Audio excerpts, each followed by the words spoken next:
आपल्या गावात, शहरात आणि देशात रस्त्याच्या सुरक्षेबद्दल दुर्लक्ष केले जात आहे.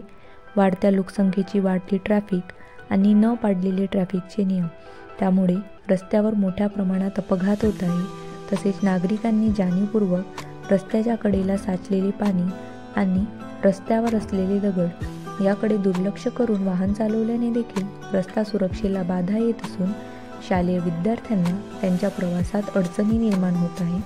म्हणून रस्त्यावर प्रवास करीत असताना अशा खड्ड्यांना व गाडीच्या वेगाला नियंत्रित करून आणि ब्रेकर्सला विचारात घेऊन वाहन चालवावे. रस्ता पार करीत असताना दोन्ही बाजूंनी येणाऱ्या वाहनांचा विचार करावा. तसेच वाहन चालवताना मोबाईलवर बोलल्याने अपघाताचे प्रकरण घडत आहे.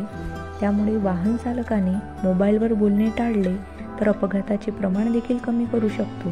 कोणी झेब्रा क्रॉसिंगवर प्रवास करीत असेल तर आपले वाहन थांबवून रस्ता सुरक्षा नियमाचे पालन करावे. तसेच सिग्नलचे सुद्धा नियम पाळावे. मुख्य रस्त्यावरून वाहन चालवताना 2 पेक्षा अधिक व्यक्ती वाहनावर बसवणे आणि बिना हेल्मेटने वाहन चालवणे हे देखील टाळावे. त्यामुळे अपघाताचे प्रमाण देखील कमी होतील. हे सर्व मानवनिर्मित आहे. रस्त्याला सुरक्षित ठेवून स्वतःच्या आणि जनतेचा जीव वाचवू शकतो. सोबतच रस्त्याची झालेली हानी, त्यांचे बदललेले रूप हे सुद्धा मानवनिर्मित आहे.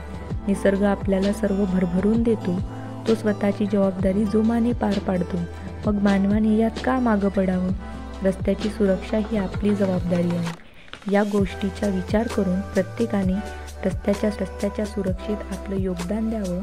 त्यानेच स्वतःच्या घरापासून तर देशापर्यंतचा प्रवास सुरक्षित पोहोचू. कारण रस्ता सुरक्षा ही काळाची गरज आहे. हे ओळखून स्वतःला सुरक्षित ठेवण्याचा व इतरांना सुरक्षित ठेवण्याचा प्रयत्न करू. कारण जो चुकला नियमाला तो मुकला जीवनाला. धन्यवाद.